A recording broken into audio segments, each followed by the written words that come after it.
I think it's the same issues, and it's not specific only, I think, to the Hispanic community. It's also true about my Portuguese community, about communities that are newer to the province. The Hispanic community is a community that is growing. There's over 400,000 Hispanics in the province of Ontario. 10,000 of them live here in the riding of Davenport. It's a community that's growing and is seeing changes within its own community. So the immigration we're seeing today from the Hispanic countries, the Latino countries, is very different from what we saw before. So you're having people face situations where they are have bachelor's degrees from their countries, and they're trying to now establish themselves here in Ontario. And how do they make that engineering degree work here? How do they make that law degree work here? So we're trying to integrate into the community that way. You still have many other people that are coming that perhaps don't have the higher skills or university diplomas or degrees, but find it sometimes difficult to integrate into the community. So us as a province, we offer many programs for the newcomers to ensure that they settle into the community. So English as a second language is one of the programs that we offer to newcomers to the province of Ontario to ensure that their integration into the community is rapid. The key challenges of the community. It's a community that's in transition, I think. It's growing. Again, this sense of, and I've been working with the Hispanic community now for a number of years, this sense of, the older generation having to come because of some prosecution in their own countries and trying to run away from that. So a different type of immigrant than what we're seeing today. And perhaps the integration of those two types of people, even if they've come from the same country, perhaps is a bit of a challenge sometimes within that community. Not unique to the Hispanic community. Again, I see that in my Portuguese community as well. Some of the other challenges that I know and I hear of is them wanting to be perhaps more civically engaged, and how do they do that? Or to have someone who is of true Hispanic descent to be at Queen's Park. So the community has adopted me as being the Latina voice at Queen's Park, but to really have someone like that and to really have an influence on some of the things that our government does on a day-to-day basis. So again, a challenge that I've heard from the community and wanting to be involved politically as well. Strengths, many strengths, many strengths. So as much as I said that, we currently do not have someone at the provincial level to represent the community, we still have a very dynamic, still very engaged and energized community, a community that has contributed economically, culturally to our province. We have many successful businesses that are owned by the Hispanic Latino community here in Toronto and beyond, and we need to be very proud for the contributions that that community has made to our province economically. It might be, and I say this because I know this might be part of it from my Portuguese community, and we tend to be very similar that way. There may have been some political oppression in the countries back home where it wasn't seen as something that people normally did to go out and vote. So the level of political engagement, even from within their country of origin, may have been very low. Here specifically, that may have carried through, where that mentality is still the same here.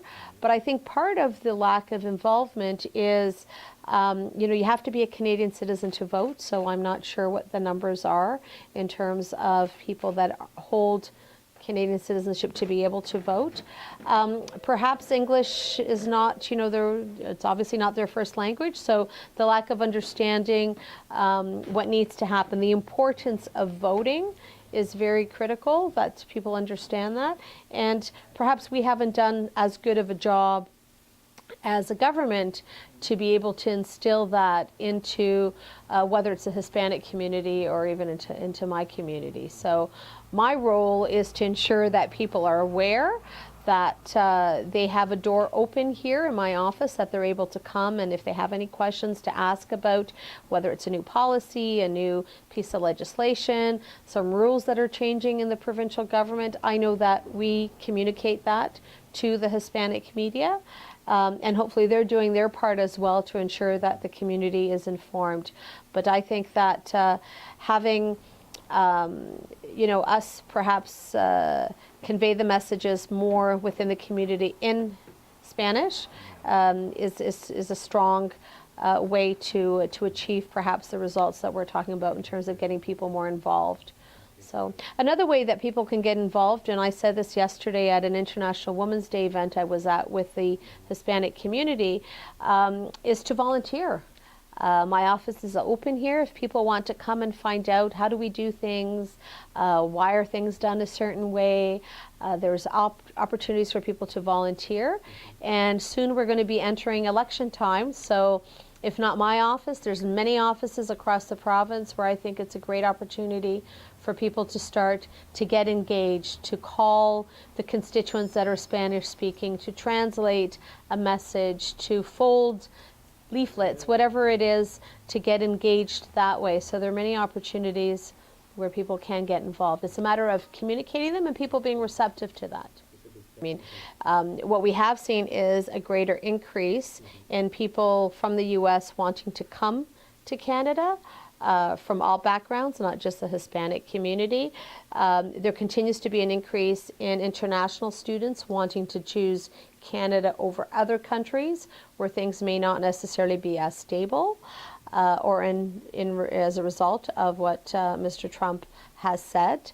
But I think that as a province, we will continue to invest in our newcomers, and we will always continue to welcome those from every country here in Ontario. We saw that with the Syrian refugees, where we saw us as a province accept a large number of the Syrian refugees here to the province of Ontario, and ensuring that we had, it's not just opening the doors and say welcome, but ensuring that we're investing in the correct programs to ensure that they would integrate into our society quick enough, because the sooner they integrate, then the quicker they're able to give back. So when I speak about the newcomer settlement agencies that we have, ensuring that there are programs in place for the newcomers that comes, and that means obviously for the Hispanic, the Mexican community, any community coming to Ontario will always be welcome here in the province of Ontario. I think that I can speak from perhaps experience as an immigrant myself, and I was very young when I came, but I know that perhaps the dream of any immigrant is to come and find a better life for themselves and for their children. I know that's what my parents strived for when they immigrated many years ago, and I think that continues to be at the core of why many people do choose to live and choose Canada as a country to live and to come to. There might be impolitical stability in some countries, so they find that stability here in Canada. What do they find? Very cold weather like today. I think that they find it very welcoming. I've had the opportunity to meet many people within the Hispanic community and outside, to people that are recent immigrants, recent people to Canada, to Ontario, and find that we're actually very warm people, very welcoming. And one of the things that they always comment to me on is the ability of so many different cultures. They call it a mini United Nations here. We have so many different people, so many different cultures and religions and backgrounds, and how wonderful it is to see all these people living so well together. And I think that image is even louder these days given what's going on south of the border. So I think that they find a country of opportunity where, if you're able to work, to receive the education, that there are many, many opportunities here. And the province is trying to make that easier for people that come to Canada. recognizing that, you might come and not necessarily be at the pay scale that you were at before, or that, at the end of the day, you can't be the engineer yet that you were back home and you have to do other jobs. This year we introduced a change to the Ontario Student Assistant Program. So there's a new OSAP program that starting September 1st of this year, families whose net income is $50,000 or less, the children are able to go to university tuition almost free. So that is huge. That is huge, because we're helping those that perhaps thought that there wasn't a possibility for them actually get the high-skilled education to be able to get that high, or the high-level education to get the high-skilled jobs. Well, I think that we need to make sure that the community continues to be engaged. I try to do my part. We try to recognize the importance of the Hispanic community. I'm very proud that my first piece of law was to declare October as Hispanic Heritage Month. So for 2 years, we have now officially recognized the Hispanic community here in Ontario to thank them for their contributions to the province. As I said, just to continue to engage the community overall to ensure that one day we do have someone at the federal and at the provincial level to represent the community. And until such time, I'm so happy and feel so humbled that the community has given me that responsibility to represent them. So I'm very happy with that. But I'm confident, given what I've seen within the community and the people that I've spoken to, that truly is a desire, and I think that is one that I'm willing to support and to help achieve.